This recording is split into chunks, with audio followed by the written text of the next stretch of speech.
Is your dream planning events? Do you want to work with conferences, concerts, weddings, but don't know where to start from? Let me help you with some of the most effective strategies to get into event planning.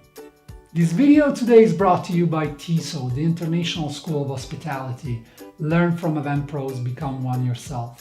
What's up, folks, and welcome to another EventMB video. I'm Giulio Solaris, your editor. And today I will talk about one very dear topic to me, the very first one I tackled when I started EventMB 10 years ago, getting into event planning. Before we get into the details of how you're going to get a job in events, let me warn you, event planning is an amazing job. You get to meet the stars, you travel the world, you experience the best of the best. But a tiny fraction of the people that want to get involved in events actually make it and become successful, make a job out of it. So the first step is to check your passion level. Are you really passionate about working in events? Is it the only thing you can think about? Is it your obsession? Because if the answer is no, I invite you to look at our other videos that sort of dissect the profession of being event planners before continue watching this video. If the answer is yes, you're in the right place. Continue watching. Step 2 is to get your hands dirty. The event industry is a very accessible industry. It's very easy to get into. You just have to volunteer. There's an event waiting for you. Regardless of your age, whether you're a teenager or a senior, there's always an opportunity to get involved with events. It's gonna be free, you're not gonna get any money for it, but you will learn what running an event means. And you will approach your next job with an entry on your resume that shows that you tried what being an event planner means. But also, it tests your passion level. If you feel you don't have enough time to volunteer and give away some of your free time to test yourself in an event environment, move on. Unfortunately, you have to go to step number 1 and check your passion level. Which takes us to step number 3, get an education. Long gone are the days when event planning meant being just executional, just make a to-do list happen. Actually, event professionals today are required to have a higher level perspective of what is happening at their event and in the industry in general. Also to make sense at a higher level what all the details of an event mean. I've seen some amazing people, very practical people, struggle because they don't have an education, a way of doing things. And this is something that only probably some guided way of learning about the event industry will give you. Whether it's a university, we're here at the International School of Hospitality shooting this. They offer online and offline courses. So that's a great way to start and begin, but it doesn't have to be only university. There's a wealth of information out there. We, as EventMB, publish a report every month. Just if you read all of our blog, you will know more than 90% of the event industry. So education means learning about how to do things. You can do it at university, you can do it at home, you can do it online, however you prefer it. But just don't jump doing things, because just doing things is gonna end up in a catastrophe. Step number 4, get involved with associations. Now, if you know me, I'm not a big fan of associations. In general, they're struggling to be relevant with younger audiences. But said that, there are still a number of opportunities that you have with your local chapter or on a national scale with associations. So how should you get involved with them? This is the key to make them work for you rather than just paying a membership that doesn't give you anything. Really, there are 2 main ways of getting involved with association. First of all, pick the right association for your vertical. So if you work with conferences, look at associations that are strong with event planners in the conference vertical.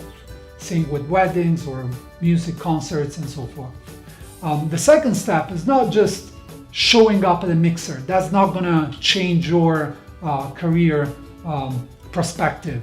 Really, what you need to be doing is to volunteer and get actively and proactively involved with the board of your association and really get your hands dirty, as we said in step number 2. So get your experience with the association. That's when you untap the networking effect of being involved within an association and get some value out of it. Very linked to association is step number 5, attend industry events. If you really want to get into the event industry, you have to understand how the event industry works. This may be an expensive one if you're on a budget. You really have to dedicate a little bit of traveling if you're not close to big cities in Europe or US or around the world where events for the event industry are happening.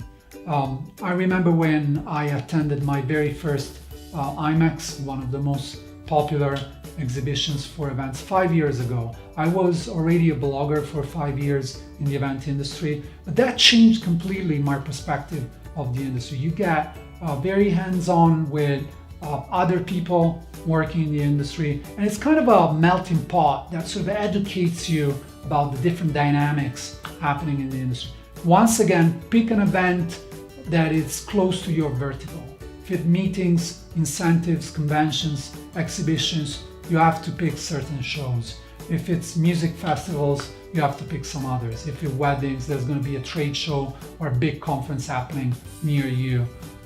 So do your research really and find that event that can bring you into the industry, make you breathe what is happening in the industry. Step number 6, get active online. And it's not all about being offline these days in events. I mean, face-to-face is powerful. We know that. That's why you probably want to work in events, because you know the human interaction, it's more powerful than any other type of interaction. But being active online professionally, it's key. You don't exist if you're not active professionally online. And this is the key though. Pay attention professionally. Not talking about putting amazing filters of dogs and so forth on your face or sharing what you ate for lunch, which is totally acceptable and nice to do, but it's not going to help you in your job seeking experience and venture. So really look at communities, networks and chats, hashtags where you can get involved with to learn more about your industry and really develop an opinion about how to run an event. Step number 7, make a list, check it twice. So let's talk business, because you want to get a job in events, right? So what is the most effective strategy to get a job in your area, in a company you would like to work for? This is the key really. You have to make a list of all the companies throwing events, planning events in your area. Your bucket list of event companies, the company you would like to have one day or work for one day, and really prioritize them. Find the top 3 you would love to work for. The next step is to connect with the people working for these companies. Add them on LinkedIn, try to reach out. Reach out to them though, not asking for something, because we don't really like that.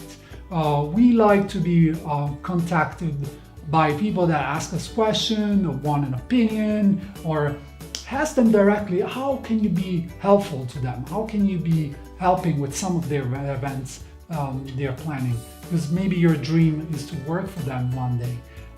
They will immediately feel flattered by your request and develop some sort of a relationship with you. The way you develop that relationship, it's up to you, but still it's an initial icebreaker that will help your job seeking venture. Step number 8, get a mentor. I consistently see job seekers that have a mentor doing very well with their job prospective. It means they're motivated to get everything they need to be ready to be hired. Getting a mentor usually helps those that are extremely motivated. So check your passion level before asking someone to be a mentor, because if you then don't show up, that's going to be a problem. I personally pick on 2 mentees every year, and I help only those that are extremely motivated and show passion and interest to succeed. Because a mentor can really help you to grow really fast, can give you all the tips based on their experience, and pick a mentor that is very good in your specific business, someone that has been successful over the years in what you want to do. Step number 9, plan your own event. One of the other ways to get experience other than being a volunteer, if you're more entrepreneurial and you probably want to open your own event planning business, is to actually plan your own event. And you don't need sponsors, budgets, and all of these crazy things that may sound crazy, at least at the beginning.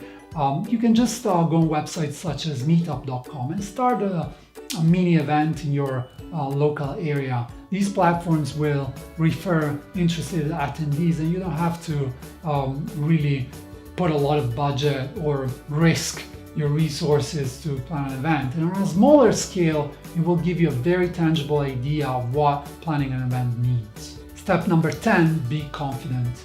This is the final step, and there's no work around this. You need to be confident if you want to work in the event industry. You need to project an image of yourself that is in charge at all times. You have to direct people. You have to answer to angry customers. You have to negotiate with suppliers. There's no other solutions to lack of confidence. You really need to work on yourself if you feel you're not confident enough. It doesn't matter if you're a 14-year-old or a 55, 85, 95-year-old. You have to project a confident image because you will lead people eventually. And as a prospective employer, I would look at your confidence level as a true indicator of how good an event planner you're going to be. If you enjoyed this video, remember to give us a like. I'm Giulio Solaris, your editor. Remember to subscribe to our channel if you want to get more videos like this.